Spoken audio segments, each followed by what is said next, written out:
Welcome, believers. Welcome, conspiracy theorists. Welcome to the wonderfully weird world of the Tinfoil Hat Fan Club, where we talk about all the batshit crazy stuff that goes on in the world.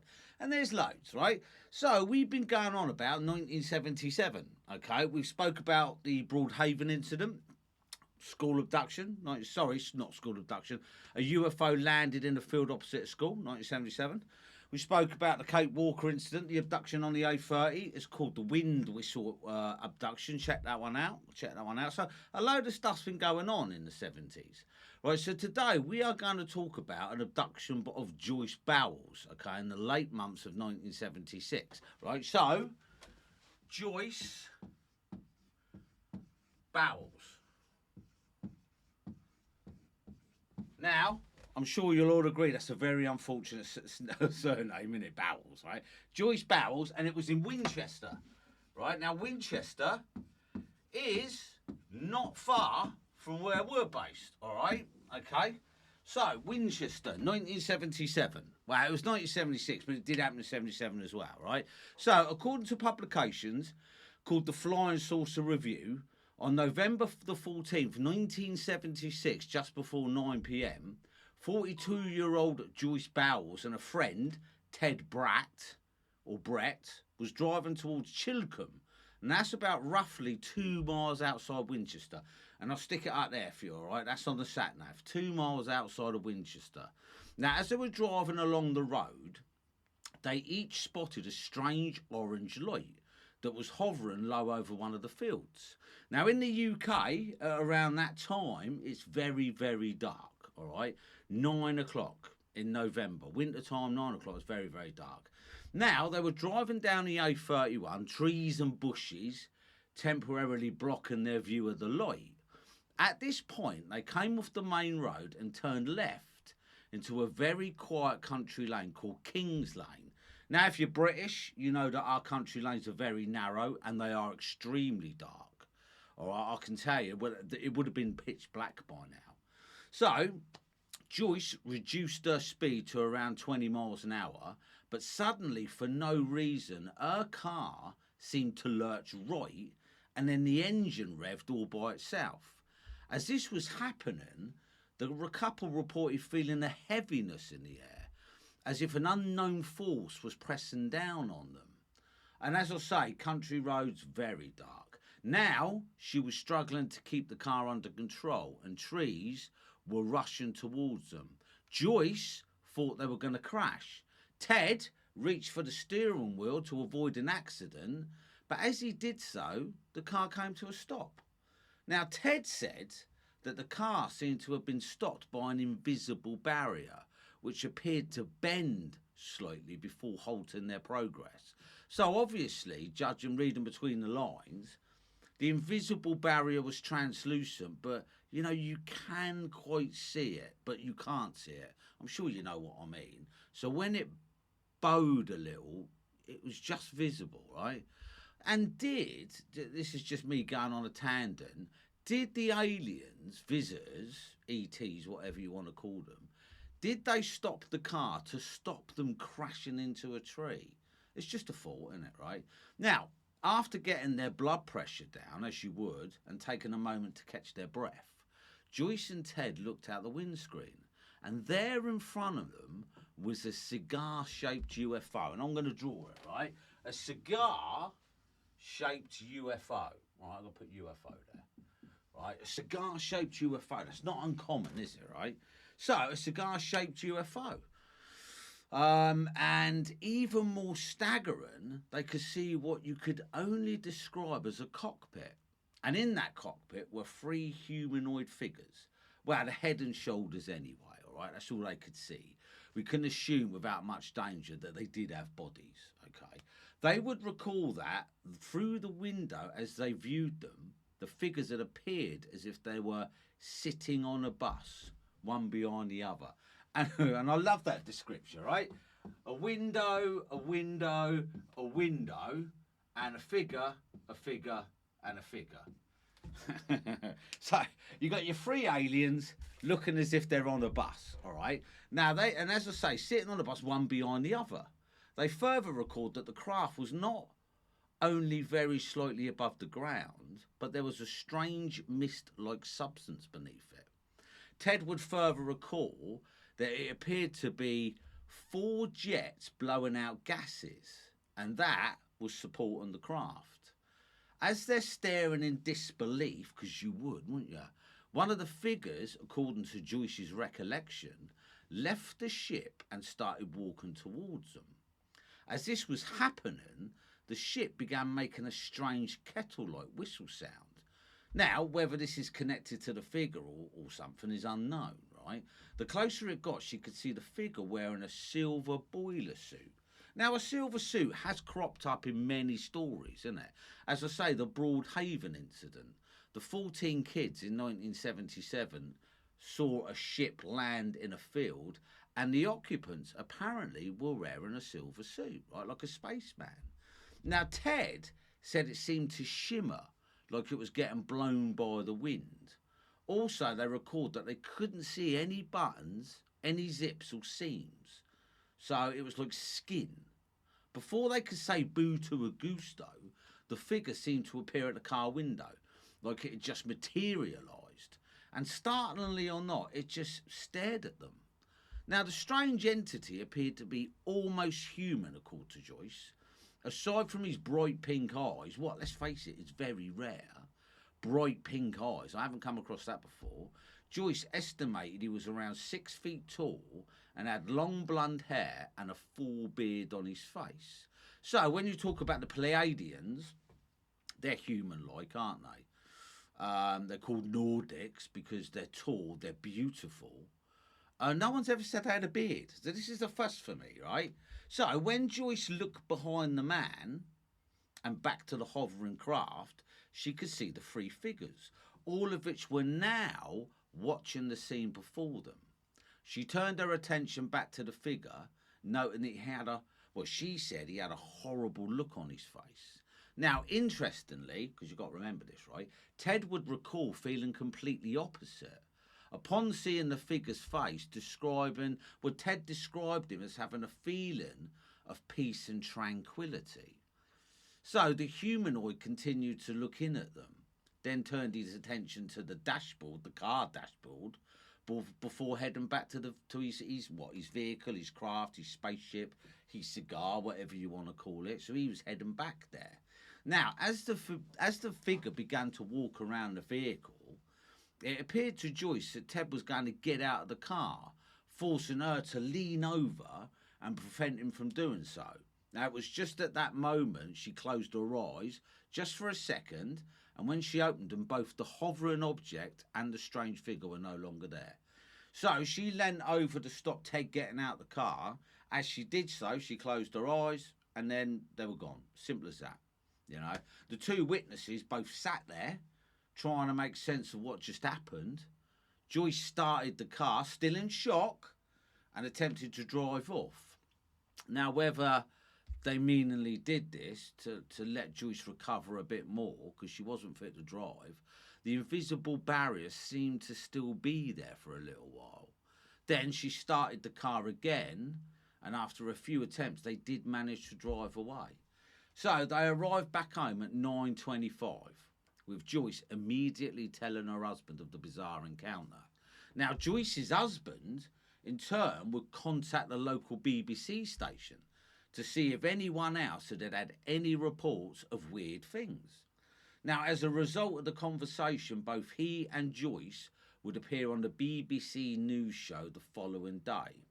Now, following that, they would appear on BBC National News. Now, you've got to be careful in the 70s because it was ridiculed a little bit. Now, I haven't seen it. I will try to track it down, to be fair.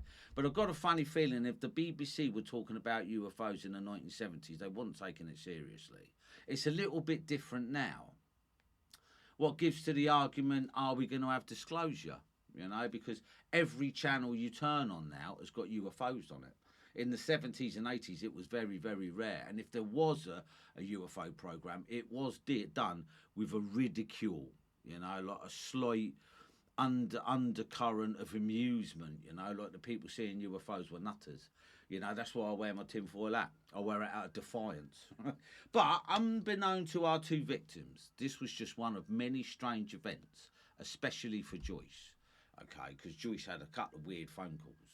Joyce would discover a strange rash on her shoulders and her head a few days after the sighting. She had also received strange phone calls from a person claiming to be from the government, who bluntly told her not to talk about the encounter. In other words, shut up. You know? A short time later, the same man called again, once more issuing the same warning to her. Don't say anything. Even stranger, for several weeks after the encounter, her telephone gave an engaged tone. And this happened even when she hung the receiver up several times, which should have severed any connection. Ultimately, Joyce ignored this warning and spoke to her encounter to the local national press. But in those days, forgive me if I'm wrong, if you phoned someone and you left your receiver off, even though they're trying to disconnect the line is still open. I reckon whatever that government stooge did, he warned her and then left the phone off the other end so she couldn't make any phone calls. It's only a theory, isn't it? Now, the Daily Mail newspaper would even conduct its own investigation into the incident. And they did find multiple other witnesses from the area who also claimed to have seen the same object that Joyce and Ted had reported. Now, that does lead strength to their story. The subsequent encounters, however, would take an even stranger and more mysterious turn, and her story will become not just a local interest, but a national one. Okay, so around 6 weeks after the incident, around 6:30 p.m. on December the 30th, 1976, Joyce and Ted were making the same journey as they had that November evening. I'll tell you what, that wouldn't be me. I would make a 30-mile detour and be driving down that road again. Right, a short time later, they both heard a distinct whistling sound. The same whistling sound they had noticed during a November encounter. Once more, the car began to rock and rattle as if something else was controlling or manipulating it. Then the things went blank, and the next thing they realised, they were standing outside the car. But they weren't, however, on the road, but inside a strange room. Now, as they looked around, they could only conclude they were actually inside the bizarre craft in the cigar-shaped UFO. Now, inside the room with them were the three humanoid figures, and they said they were almost certainly the same figures they had seen during their November encounter. Now, they were dressed in the same attire, only this time Joyce recalled that they also wore shiny silver boots. And now that she was much closer, she claimed the material of the clothing reminded her of tin foil. I'm sure it wasn't tin foil, but, you know, what do I know? I wasn't there, right? These humanoids would speak with the pair, and they were using broken English, but perfectly able to make themselves understood. And they would inform them that they meant them no harm and they had nothing to fear. That I'm sure relayed their fears a little bit, but I'm sure it wasn't totally relayed, eh? Now, the pair were also shown manner of devices and even star charts. The memory of the rest of the encounter, however, was sketchy at best. So they obviously had some sort of mind wipe, didn't they? They recall being taken back to their car, but when they came to, they were on the road that was unfamiliar to them.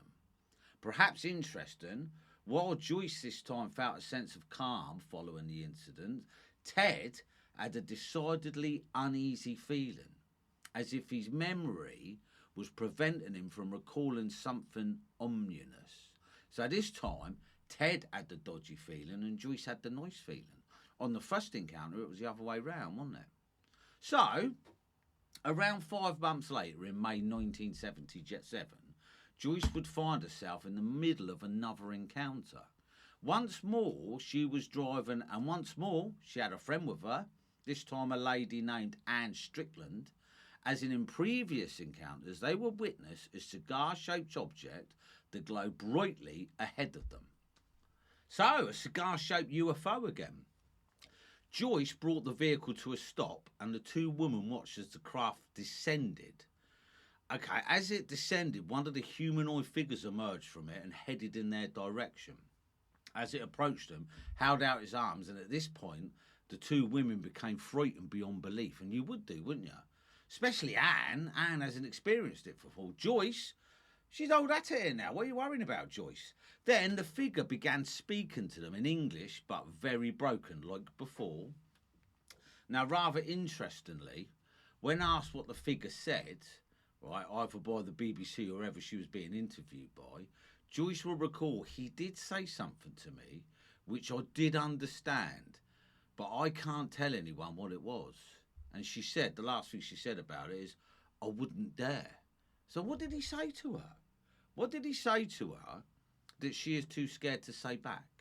Now, following this relaying of information, the figure turned around and walked back to the craft, which then ascended and disappeared, right? Joyce would experience yet another encounter around a month later in June. As in the first encounter, Joyce was again driving with neighbour Ted Pratt. And once more, the two witnesses appeared to have undergone an alien abduction encounter. All right, so this Joyce woman isn't the luckiest woman, is she? According to Ted, they would once more find themselves in front of the cigar-shaped craft.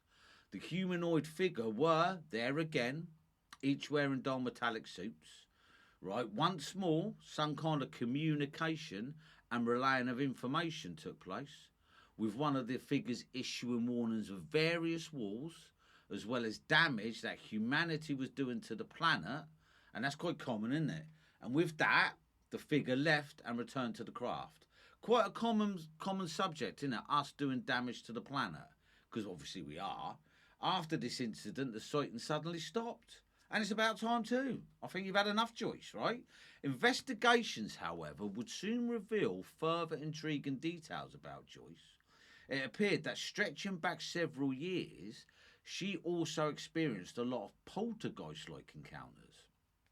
What is interesting, really, all right, because many repeated alien abductees, often report more paranormal incidents, particularly poltergeist-like incidents, leading up to their apparent abduction experience. Indeed, there appears to be more of a connection between alien encounters and the paranormal than many of us might think, all right, because it's quite a common connection.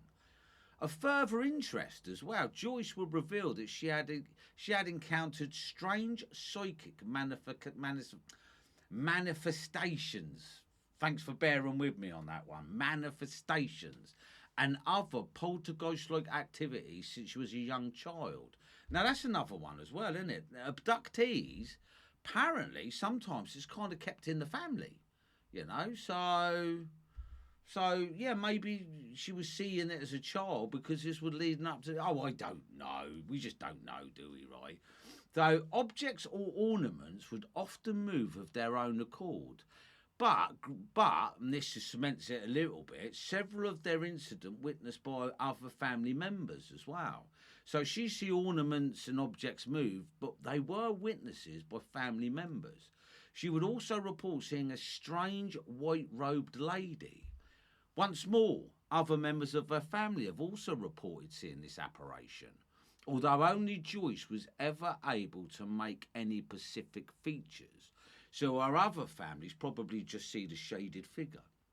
Still scary though, isn't it, right? It would appear that a particular interesting and unnerving series of events unfolded 4 years prior to her encounters of the late 76 and early 77, when in 1972, she began to see several ghosts in her home, even going so far as to reach out to the local church to perform an exorcism, which 2 of them actually went ahead. So, I mean, I don't think she was mucking about if she's going to get the church involved.